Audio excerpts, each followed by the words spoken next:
Sri Kuberan TV நேயர்கள் அனைவருக்கும் இனிய வணக்கங்கள். என் பேர் மோசஸ். நான் சென்னையில் இருக்கேன். ஏல்பி ஜோதிடர், உளவியல் ஜோதிடம், வாஸ்து கன்சல்டன்ட். இப்போது நாம் பார்த்திங்கன்னா இந்த சனி பெயர்ச்சி, இந்த சனி பெயர்ச்சி அப்படின்ன ஒன்று, சனினாவே ஒரு பயம் எல்லாருக்குள்ளேயும். ஐயோ, சனி பகவான் வந்து நீதிமான், நாம் ஏதோ தப்பு பண்ணிட்டோம், நாம் மீதி பேரெல்லாம் தப்பு பண்ணலை, நாம் தான் தப்பு பண்ணிட்டோம், அதனால் நமக்கு ஏதோ ஒரு பெரிய தண்டனை கொடுத்துருப்பா இப்படின்னு சொல்லி பல்வேறுபட்ட பயங்கள், குழப்பங்கள், சனினாவே தடுமாற்றம், ஸ்லோவாக போகக்கூடிய ஒரு மந்தத்தன்மையை கொடுப்பார். இப்படின்னு சனி பகவானை பற்றின நிறைய விஷயங்களை நம்ம கேள்விப்பட்டிருப்போம். ஆனால் உண்மையாகவே சனி பகவானா என்ன அப்படின்றது தான் பார்ப்போம். ஏன்னா நம்மளோட கிரக சுழற்சிகளே பார்த்தீங்கன்னு வச்சுக்கோங்க, சனி தான் வந்து நீண்ட தூரத்தில், அதாவது நம்மளுடைய அந்த பால்வெளி மண்டலத்தில் பூமிக்குலேருந்து ரொம்ப சூரியன்லேருந்து மிக தூரமாக இருக்கக்கூடிய கிரகம் பார்த்திங்கன்னா சனி பகவான். ஏன்னா அப்போ வந்து அங்கே இயற்கையாகவே அந்த இடத்துல என்னென்னாக்கா ஒளி கம்மியாக இருக்கும், குளிர்ச்சி என்பது அதிகமாக இருக்கும். ஸோ அப்போ குளிர்ச்சி நம்ம உடம்புல வரும்போது அப்போ நம்மளால் என்ன பண்ண முடியும், சோம்பல் வந்துடும். ஏன்னா நிறைய பேர் என்ன, இந்த மார்கழி மாதம் குளிர்ச்சி அப்படின்னும் போது உங்களுக்கு தெரியும், மார்கழி மாதத்துலலாம் சுறுசுறுப்பாக இருப்போமா, ரொம்ப சோம்பலாக இருப்போம், நம்மளுடைய செயல்பாடுகள் எல்லாமே ஒரு மந்தத்தன்மையில் இருக்கும். ஸோ அதனால் இந்த சனி பகவானுடைய பார்வைகள் எங்கெங்கெல்லாம் விழுதோ அந்த இடங்கள் மந்தத்தன்மையாகும். ஏன்னா சனி பார்க்குற இடத்துல கெடுப்பார், இருக்கிற இடத்துல கொடுப்பார் அப்படின்ற ஒரு ரூல் இருக்குது. ஸோ அப்போ நம்ம பார்க்கக்கூடிய இடங்கள் எல்லாமே அந்த இடத்துல ஒரு மந்தத்தன்மையையும் அந்த இடத்துல ஸ்லோ ஆக்டிவிட்டிஸையும் கொடுத்துருவார். இருக்கிற இடத்த பெருக்குவார். அப்படின்னும் போது அந்த பாவகங்கள், ஒரு கிரகம், ஒரு இப்போ மேஷ ராசி இருக்காருன்னா சனி பகவானுடைய பாவகங்கள் பார்த்திங்கன்னா 10-11 இருக்குது. இந்த பாவங்கள் இயற்கையாகவே சனி பகவானோட கண்ட்ரோலில் தான் இருக்கும். ஸோ இந்த பாவகங்கள் வந்து அதிகமாக வேலை செய்யும். ஆனால் அந்த பாவங்களோட பார்வைப்படக்கூடிய இடங்கள் எல்லாமே ஸ்லோவாக இருக்கும், பொறுமையாக தான் நடக்கும். அந்த இடத்துல அவசரம், வேகங்கள் இருக்காது என்பது தான். இன்னொன்று எனக்கு, நம்ம சனி பகவானுக்கு பார்த்திங்கன்னா அவரோட வாகனம் நம்ம சொல்லக்கூடிய விஷயம் தான் காகம். ஏன் அந்த காகத்தை வந்து அவருக்கு வாகனமாக கொடுப்பாங்க? ஏன்னா சனிக்கு வந்துன்னா காகத்துக்கு சாப்பாடு வைப்போம், எல்லாரும் வைப்பாங்க. ஆனால் ஏன் காகத்துக்கு சாப்பாடு வைப்போன்ற அந்த உணர்வு என்பது நம்மக்கிட்ட இல்லை. ஏன்னா காகம் தான் பார்த்திங்கன்னா இருக்கிறது மிக ஒழுக்கம் நிறைந்த பறவை அப்படின்னு பார்த்திங்கன்னா காகம் தான். ஏன்னு வச்சிங்களேன், காகம் வந்து தன்னுடைய இனத்தோடு வாழும். எப்போதும் பார்த்திங்கன்னா தனக்கு தேவையானது எல்லாத்தையும் சேர்ந்து சாப்பிடும். இன்னொரு விஷயம் பார்த்திங்கன்னா, காகம் வந்து விடிய காலையில் சூரிய உதய பிரம்ம முகூர்த்தத்தில் எந்திரிக்கக்கூடிய ஒரே பறவை வந்து காகம் தான். மீதி எல்லா பறவையும் பார்த்திங்கன்னா எப்போ பார்த்தாலும் தூங்கிட்டு இருக்க எல்லாமே இருக்குது. நீங்கள் எங்கே வேணாலும் எந்த பறவை வேணால் போய் பாருங்கள். ஆனால் காகம் மட்டும்தான் விடிய காலையில் எந்திரிக்கும். எந்திரிச்சிட்டு காகம் இருவேளை குளிக்கும். நீங்கள் தண்ணி இருக்குது இல்லை, நம்ம பெரும்பாலும் காகம் குளிக்கிறதுலாம் அது எப்படி இருந்தாலும் தலையை ஒரு இங்கே தண்ணியில் போய் சிலுப்பிட்டு வந்துடும் அதுக்கு. அப்போ காலையில் எந்திரிச்சு தன்னுடைய வேலைகள்லாம் என்ன, இங்கே செய்யக்கூடிய நம்ம வாழக்கூடிய இடங்களில் இருக்கக்கூடிய அனைத்து கழிவுகளையும் அது என்ன பண்ணும், அதை நீக்கி அதை அப்படியே அமிர்தமாக மாற்றிடும், அதாவது உரமாக மாற்றிடும். ஏன்னா காகத்தோட அந்த நமக்கு சொல்லணும், காகத்தோட எச்சம் விழும்போது அதில் ஆசிட் கண்டென்ட் அதிகமாக இருக்கும். பெரும்பாலும் இந்த பைக்கிலலாம் காகம் வந்து அதோட எச்சம் படும் போது அதை தொடச்சா கூட அவ்வளோ சீக்கிரத்தில் போகாது. ஏன்னா அதோட அசிடிட்டி கண்டென்ட் அதிகம்.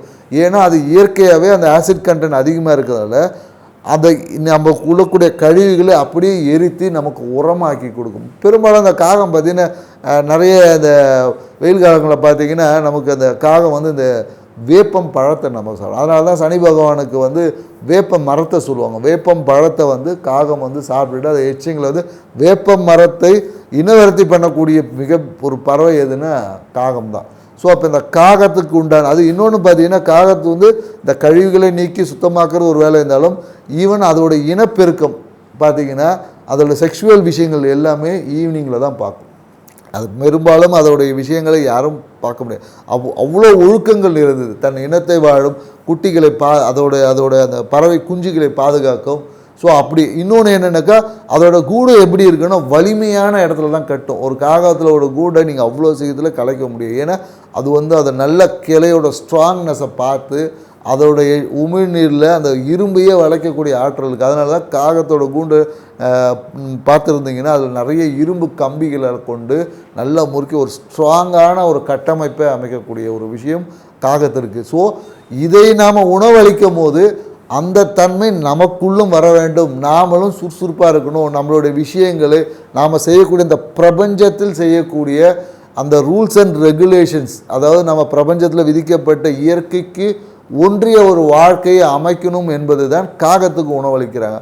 ஏன்னா பெரும்பாலும் என்னென்னாக்கா நல்லெண்ணெயில் பார்த்தீங்கன்னா வெறும் எள்ளு எண்ணெய் மட்டும் இருக்குது, அது கூட கருப்பட்டி போட்டு அந்த வெப்பத்தை சமப்படுத்துவாங்க. ஏன்னா அப்படி பண்ணும்போது தான் அங்கே நமக்கு வெப்பம், ஒரு கதகதப்பு என்பது கிடைக்கும்.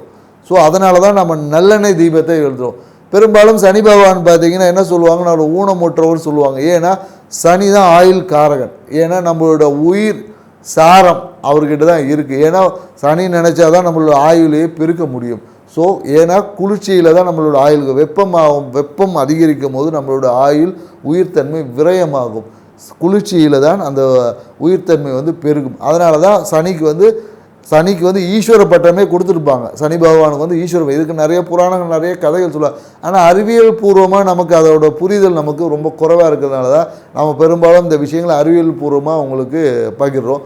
மேலும் என்னென்னு வச்சுக்கிங்களேன், இந்த விஷயங்களை நாம் உணர்ந்து இப்படி உணரும் பட்சத்தில் தான் நம்மளால் இந்த சனி பயிற்சி, ஏன்னா இந்த கிரகங்கள் வந்து நகர்ந்து கொண்டே தான் இருக்கும். இந்த நகர்வுக்கு ஏற்ற மாதிரி ஒவ்வொரு வாழ்க்கையிலும் சில மாற்றங்கள், நன்மை தீமையான மாற்றங்கள் நடந்து கொண்டே தான் இருக்கும். ஏன்னா சனி இருக்கக்கூடிய பாவகங்களை என்ன பண்ணுவார், பார்க்கக்கூடிய பாவங்களை ஸ்டாப் பண்ணி அவர் என்ன ஒரு கிளீனிங் ப்ராசஸ். ஏன்னா அதனால தான் அவருக்கு வந்து ஃபர்டிலைசர் பார்த்திங்கன்னா சனியோட காரகத்துவத்தில் தான் வரும். ஏன்னாக்கா தீமை, அதாவது கழிவுகளை உரமாக்குறது, நன்மையாக்கக்கூடிய விஷயத்தை. அப்போ சனி பகவான் ஒரு விஷயத்தில் பார்க்குற அந்த இடத்துல ஒர்க் எதுவுமே நடக்க அண்டர் ப்ராசஸ். இப்போ ரோடு மெயின்டெனன்ஸ்னு சொல்லுவாங்க இல்லையா, அதைத்தான் அவர் செய்வார். அந்த மெயின்டெனன்ஸ் அப்போ நமக்கு வந்து சில விஷயங்களை செய்ய முடியாமல் சில உபாதைகள் நமக்கு வரும். அதுதான் நம்ம இங்கே பிரச்சனைன்னு பேசிகிட்டு இருக்கோம். ஸோ இந்த பிரச்சனையை எப்படி எதிர்கொள்வது, ஒவ்வொரு ராசிக்கும் எப்படி எதிர்கொள்ளலாம் அப்படின்றது தான் இந்த சனி பயிற்சி விஷயத்தில் நம்ம பார்க்க போகிறோம். இப்போ சனி பகவானுக்குன்னு பார்த்தீங்கன்னா பொது பரிகாரம் இது என்னென்னாக்கா, சனி எனக்கு நல்ல இடத்துல இருக்குது, நல்ல இடத்துல இல்லை, வருது போகுது பார்க்குது, இது எல்லாத்தையும் தாண்டி, ஏன்னா நம்மளோட ஆயுள் காரகன். ஏன்னா நம்ம இதை மெயின்டைன் பண்ணும் போது தான் இந்த காரகத்துவம் பண்ணும்போது சனி என்பது என்னென்னாக்கா நம்மளுடைய உண்ணக்கூடிய உணவுகளோட கழிவுகளை அமிர்தமாக்கி நம்மளோட உயிர் சாரம் அதிகமாக்கும். அப்போ தான் நம்மளோட வாழ்நாள் என்பது நீட்டிக்கும். அதனால தான் அவர் ஒன்று ஸ்லோ அண்டு ஆயுள்காரகன் அவர் கொடுத்துருக்காங்க. ஸோ இப்போ இந்த சனி பகவானுடைய தன்மைகளை நம்மகிட்ட எப்போதும் நல்ல விஷயமாக வச்சுக்கணுன்னா என்ன பண்ணலாம் அப்படின்னா, முதல்ல நம்மளோட வாழ்க்கை முறை என்னென்னாக்கா நம்மளோட இயற்கையை ஒற்றிய வாழ்க்கை முறை. காலையில் எந்திரிக்கணும், நம்மளோட வேலைகள், நம்ம அனுதினம் செய்ய வேண்டிய வேலைகள், நம்ம என்ன செய்யணும் என்பது, நம்ம வேலைக்கு போகிறது, பணம் சம்பாதிக்கிறது இது கிடையாது. நம்ம உங்கள் உடலுக்கு, ஏன்னா உடலுக்கு சாப்பிட்டாதான் நம்மளால் எனர்ஜி கிடைக்கும். வேலைக்கு போனால் எனர்ஜி கிடைக்காது. ஸோ அப்போ நமக்கு கரெக்டான டைம், ஆன் டைமில் நம்மளை சாப்பிட பழகணும். உடலுக்கு ஏற்ற அதுக்கேற்ற உடல் பயிற்சிகள், சிறு சிறு வேலைகள் செய்யக்கூடிய உடல் பயிற்சிகளை செய்யணும். பெரும்பாலும் என்னென்னாக்கா அந்த நைட்டு தூங்கணும். ஏன்னா இரவு தூக்கம் என்பது கம்பல்சரியாக இருக்கும். ஏன்னா இரவு என்பது சனிக்கு உண்டானது. ஏன்னா சூரியன் என்பது இயக்கத்துக்கு உண்டானது. அதை மாற்றி செயல்பாடு, அதாவது நம்ம செய்த விஷயங்களை எல்லாமே எனர்ஜியாக மாற்றக்கூடிய வேலையை சனி பகவான் தான் செய்வார். அதனால தான் காலையில், ஏன்னா சூரியன் உச்சமாக ஆகக்கூடிய இடத்துல சனி நீசமாக ஆகக்கூடிய இடத்துல சூரியன் நீசமாகக்கூடிய இடத்துல சனி உச்சமாவார். ஸோ அப்போது சூரியன் என்பது இயக்கம், சனி என்பது உயிர் சாரத்தை அதிகரிக்கக்கூடிய விஷயம். அப்போ இரவு தூக்கம் என்பது கம்பல்சரியாக இருக்கணும். இரவு தூக்கத்தை யார் கடைபிடித்து வாழ்க்கை முறை, இயற்கை ஒன்றிய வாழ்க்கை முறை இருக்கா, இவர்களுக்கு சனி பகவானை பற்றின எந்த பயமும் தேவையில்லைங்க. அவர் ஒன்றுமே செய்ய மாட்டார். ஏன்னா சனி பகவானுடைய தாக்கம் இருக்கிறவங்க எல்லாருக்கும் ஃபேட்டி லிவர் இருக்கும். நீங்கள் வேணால் செக் பண்ணி, யாருக்கெல்லாம் ஃபேட்டி லிவர் இருக்கோ அவங்களுக்கு கண்டிப்பாக சனி பகவானோட தாக்கம் இருக்குது. ஏன்னா அந்த கழிவாக இருக்குது, கழிவை சுத்திகரிப்பு செய்ய முடியல. அப்போ சனி எங்கள் பகவான் அங்கே வேலை செய்யலை, அவ்வளோதான் விஷயம். ஏன்னா எந்த உடம்புல எங்கெங்கெல்லாம் கழிவுகள் இருக்கோ அங்கே சனி பகவான் வேலை செய்யவில்லை. ஏன்னா கழிவை உரமாக்கக்கூடிய விஷயத்தை தான் சனி பகவான் செஞ்சிட்ருப்பார். ஸோ அதனால தான் நைட்டு நீங்கள் எப்போதும் பார்த்தீங்கன்னா நைட்டு தூங்கலாம் வச்சிங்களா, உடல் சோர்வாக இருக்கும். நைட்டு தூங்கி எழுச்சின்னு வச்சு காலையில் ஃப்ரெஷ்ஷாக இருக்கும். இதுதான், ஏன்னா அந்த ஃப்ரெஷ்னஸை கொடுப்பது எதுனா சனி பகவான் தான். ஸோ நீங்கள் இது அறிவியல் பூர்வமாகவும் நம்ம நிறைய விஷயம் சொல்லுவோம், ஆன்மீக ரீதியாக நிறைய விஷயங்கள் இருக்குது. மேலும் இப்போ நம்ம ஒவ்வொரு ராசிக்கும் இந்த சனி பயிற்சி எப்படி இருக்குது, யார் எங்கே என்ன சரி பண்ணலாம், இன்னும் பெட்டர் ஆக்கிறதுக்கான வழிகளை நம்ம இப்போ ஒவ்வொரு ராசியாக பார்ப்போம். தனுசு ராசி பார்த்திங்கன்னா என்னென்னாக்கா இவங்களுடைய ராசி அதிபதியே குருவாக இருக்கிறதுனால இவங்க இயற்கையாகவே அந்த குரு ஆன்மீகம் என்பது இவங்களோட ரத்தத்தில் ஊர்ன ஒரு விஷயமா இருக்கும். ஸோ இவங்களுடைய ஆன்மீகம் என்பது எப்படின்னாக்கா ரொம்ப வந்து டிஃப்ரெண்ட்டாக இருக்கும். ஏன்னாக்கா இவங்களுடைய இறை வழிபாடு என்பது வெளியில் பெருசாக காமிச்சிக்கலனாலும் அகத்தில் மிகுந்த ஒரு பக்தி கொண்டவர்களாக இருப்பாங்க. இவங்களுடைய வார்த்தை, இவங்க பேசக்கூடிய பேச்சு எப்போதும் என்னென்னாக்கா இவங்க குடும்பம் சார்ந்த விஷயம், மேலும் முயற்சிகள் சார்ந்த விஷயம், இந்த மாதிரி தான் இவங்களுடைய எண்ணங்கள் இருக்கும்.